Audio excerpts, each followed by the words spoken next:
Good morning.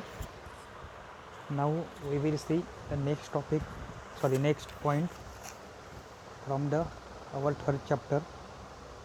We were at the uh, duties of a supervisor, and from it we have seen many duties such as a managerial control, rank, disciplinary standard, and order. After it, we are going to see steps in a control process. कि controlling में क्या होता है, control करना यानी उसमें कौन सी process involve होती है. Some essential steps of a controlling. सबसे पहले क्या है, सेटिंग द परफॉर्मेंस को सेट करो, क्योंकि बिना सेटिंग हम लोग जान ही नहीं सकते हम लोग सही जा रहे कि गलत जा रहे. सेकंड क्या है, मेजर द एक्चुअल परफॉर्मेंस. जो परफॉर्मेंस सेट किया है उसकी कंपैरिजन करने के लिए उसके पहले जो हमारा एक्चुअल परफॉर्मेंस है उसे कैलकुलेट करो. फिर कैलकुलेट करने के बाद जो हमारा एक्चुअल परफॉर्मेंस और जो सेट किया है उसके बीच में कंपैरिजन करो. देन अगर कोई डेविएशन है, डिफरेंस है, तो उसको एनालिसिस करो and then take the corrective action. इतनी सारी चीज़ों से क्या होता है, कंट्रोलिंग फंक्शन काम में होता है. अभी कंट्रोलिंग प्रोसेस में क्या होता है, पहले तो सेटिंग अप द स्टैंडर्ड. ये देखो, सबसे पहले क्या है, स्टैंडर्ड सेट करो. अगर हम लोग स्टैंडर्ड सेट नहीं करेंगे तो कोई गाइडलाइन नहीं रहेगी. साथ ही में हम लोग को हमारा एक्चुअल आउटपुट क्या है वो कंपैरिजन किसके साथ करेंगे, ये पॉसिबल नहीं होगा. इसके लिए सबसे पहले क्या होता करना रहता है, setting up the performance standard. This standard are the basis for measuring the actual performance. जो एक्चुअल परफॉर्मेंस गिनना है उसके लिए क्या है, परफॉर्मेंस स्टैंडर्ड सेट करने ज़रूरी है. Standards act as a light house और a warn and guides at the ship at a sea. एक कुछ तो गाइडलाइन या फिर एक वार्निंग जैसा होता है जिसके थ्रू हम लोग हमारा परफेक्शन अचीव कर सकते हैं. एग्जाम्पल क्या है, रेवेन्यू. एक स्टैंडर्ड क्या है, एक सेट करना. लेकिन क्या है, रेवेन्यू टू बी अर्न, कितना रेवेन्यू अर्न करना है, एक दिन में कितने यूनिट जनरेट करने हैं, या फिर कॉस्ट टू बी इनकर्ड और टाइम टू बी स्पेंड, कितना टाइम स्पेंड करना है, या फिर amount of inventory to be maintain, कितनी इन्वेंट्री मेंटेन करना है. कुछ तो स्टैंडर्ड. ये हो गया क्वांटिटी के हिसाब से. अभी क्वालिटेटिव मतलब क्वांटिटी और एक दूसरी चीज़ रहती है क्वालिटी. तो क्वालिटेटिव मतलब क्या, improving motivational level of the employee, labour relation अच्छा करो, quality of a product and improving the good will etcetera. ये क्या हो गया, इसके लिए सबसे पहले ये फर्स्ट स्टेप के अंदर रहता है कौन से, setting up the performance. Second में क्या है, मेजरमेंट ऑफ एक्चुअल परफॉर्मेंस. ये सब तो ठीक है, मैंने सेट कर दिया, लेकिन एक्चुअल परफॉर्मेंस क्या है वो मेजर करना होगा. इसके लिए क्या है, एक्टिविटी क्या है, following are the way. Superior prepare a report regarding the performance of a employee के परफॉर्मेंस के लिए सुपीरियर रिपोर्ट जनरेट करते हैं. बाद में वेरियस रेशियो कंसिडर करते हैं. Then progress made in area like marketing can be measured by considering.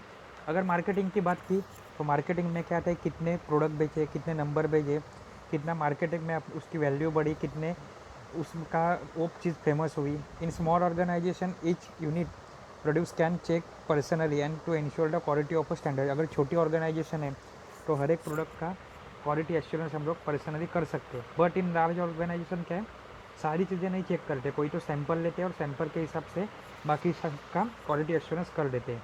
Next है कंपेयरिंग द एक्चुअल परफॉर्मेंस. अब ये चीज़ आ गई, पहले जो सेट किया था, मान लो सेट किया है मैंने दिन में 10 घंटा पढ़ना, ठीक है, या फिर 100 मार्क्स मिलाना, 80 मार्क्स मिलाना. लेकिन एग्ज़ाम देने के बाद या फिर पढ़ाई करने के बाद दिन में मेरी 9 घंटा ही पढ़ाई हो रही है, तो 9 घंटा और 10 घंटा उसका कंपैरिजन हो गया.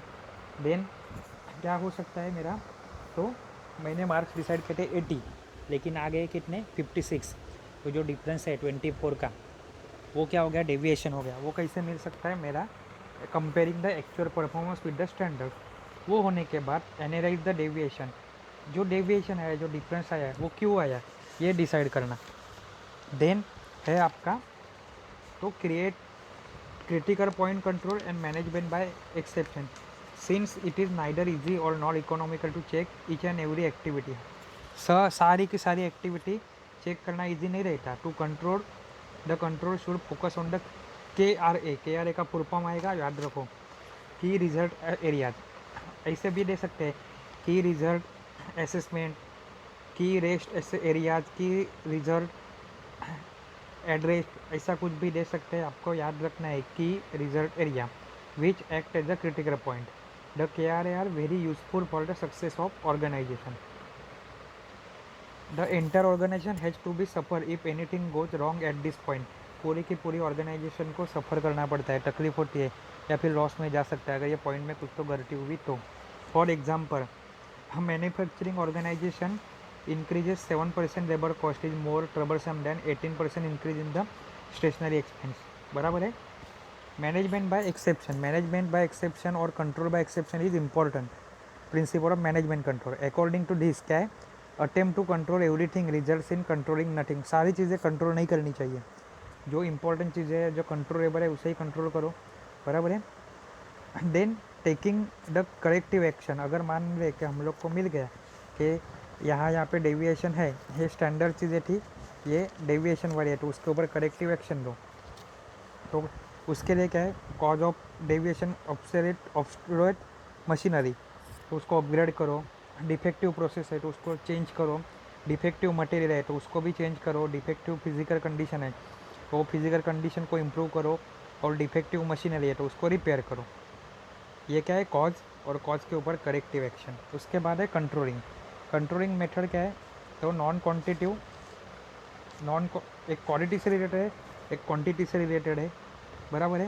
वो फोटो में है, आप देख लो, वो इजी है, उसमें कुछ डाउट रहा तो पूछ लो।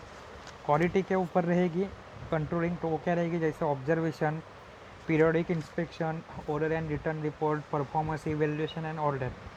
क्वांटिटी मतलब आंकड़े वाली क्वांटिटी, तो वो इसके ऊपर रहेगी बजट, कंट्रोल सेंटर्स, ऑडिट, जैसे internal external audit, management audit, RA, ratio analysis, break even analysis and order, and using budget and budgetary control, that is cost. अभी नेक्स्ट इम्पॉर्टेंट है आपका, तो essential of effective controlling by supervisor, के ज़रूरी क्या है effective controlling, लेकिन किसके थ्रू, तो सुपरवाइजर के through. Suitable, the control system should be appropriate to the nature and needs of activity. Second, timely and forward looking, the feedback system should be short and quick as possible. Feedback मतलब क्या, कोई भी चीज़ होने के बाद आपको पूछा जाता है कैसा था, या फिर ये सेशन कैसा था, या फिर लेक्चर कैसा था, तो उसके बाद क्या बोलते हो, सर ये वापस से एक्सप्लेन करो। सो जो आपके ड्रॉबैक थे वो through the use of feedback कम हो जाते हैं, और ओवरऑल आउटपुट, ओवरऑल एफिशिएंसी बढ़ जाती है। Flexible, it should be flexible so that it can be adjusted. Flexible है तो एडजस्टेड क्यों है, टाइम के हिसाब से कुछ भी सिचुएशन बदल सकती है, तो वो हिसाब से अडॉप्ट होने के लिए। Economical, the benefit obtain from the control system should be more than cost involve and implementing, मतलब ये इकोनॉमिकल होनी चाहिए, जितना पैसा खर्चा कर रहे तो आउटकम क्या होना चाहिए, उससे ज़्यादा होना चाहिए। Then acceptable to the organisation member, जो कुछ भी है वो मेंबर इसके ऑर्गेनाइजेशन को एक्सेप्ट ही नहीं करेंगे तो कुछ काम का है क्या, नहीं। तो it should be acceptable to the member and periodically review. जो चीज़ आज है वो कल अच्छी रह भी सकती है, शायद बुरी भी हो सकती है, और आज से भी ज़्यादा अच्छी भी हो सकती है। इसे रिव्यू करो, मतलब बार बार उसको पढ़ो, उसके ऊपर कुछ तो व्यूज़ लो, और उसके ऊपर रिव्यू करो, मतलब कुछ तो चेंजेस करो। नेक्स्ट है workers resistance to managerial control, failure to accept the objective accept करने के लिए फेल होना। Unreasonable standard, a person may dislike control because he thinks the standard of performance set for him is too high. कभी कभी वो सोचता है कि जो स्टैंडर्ड सेट किया है वो उसके कैपेबिलिटी से भी बहुत हाई है। Too many control, incomplete measurement and disclosure of the unpleasant fact, के कोई चीज़ें वर्कर के सामने या फिर एम्प्लॉय के सामने नहीं बोली जाए वही अच्छा, या फिर उनका कोई वीकनेस एक्सपोज किया सबके सामने तो उनको बुरा लगता है। ये सारी चीज़ें क्या है, workers resistant to managerial control. अभी कंट्रोल टेक्निक क्या है, past future oriented, past oriented, market control, bureaucratic control, clan control, old and new control. ये सारी क्या है, कंट्रोल टेक्निक है। अभी ये कंट्रोल टेक्निक में देखो, past oriented control technique, these are past action control, जैसे इंस्पेक्शन ऑफ जॉब, जो हो चुका है उसका इंस्पेक्शन करो। फ्यूचर ओरिएंटेड, ये क्या है, फीड फॉरवर्ड कंट्रोल, एग्जाम में आ सकता है। फीड फॉरवर्ड कंट्रोल मतलब क्या, ऑब्जेक्टिव टाइप में, तो फंड फ्लो एनालिसिस, आगे चल के मुझे कितने फंड लगने वाला है, तो ये डिसाइड करने वाला क्या है आपका फंड फ्लो एनालिसिस। नेक्स्ट है market control analysis. Here control is establish by doing comparison of price and profit of previous years और ऑफ अदर ऑर्गेनाइजेशन। यहाँ पे पिछले साल का और ये साल का या फिर अभी मार्केट में जो है अदर कंपनी और आप अपना खुद का, उसमें क्या है प्रॉफिट एंड प्राइस को ऊपर डिस्कशन होता है, कुछ तो डिसाइड किया जाता है। ये क्या रहता है किसके लिए, तो कंट्रोलिंग के लिए। बाद में है bureaucratic control. These are controls by the government rule, जो गवर्नमेंट रहते हैं रूल उसके हिसाब से कंट्रोल रहता है वो। Crane control, establish control by generating trust tradition. Old control, these are financial accounting based. And new control क्या है, they provide the new kind of information that are not readily available with the old technique. पुराने technique के साथ available नहीं है, वो provide करता है। कौन सा है, new technique, new control technique. अभी scope for a control by the supervisor, तो control over a short term policy, over the department, worker, production, cost and production, cycle time, material, machine, जो चीज़ें उसके सामने रहती है। मशीनरी ऑपरेट होती है वर्कर के साथ, एंड वर्कर के साथ दूसरे रिसोर्सेस रखते हैं जैसे कि मटेरियल, वो सारों के ऊपर कंट्रोल करना, ये रहता है स्कोप ऑफ अ कंट्रोल। मतलब सुपरवाइजर यहाँ पे कंट्रोल कर सकता है।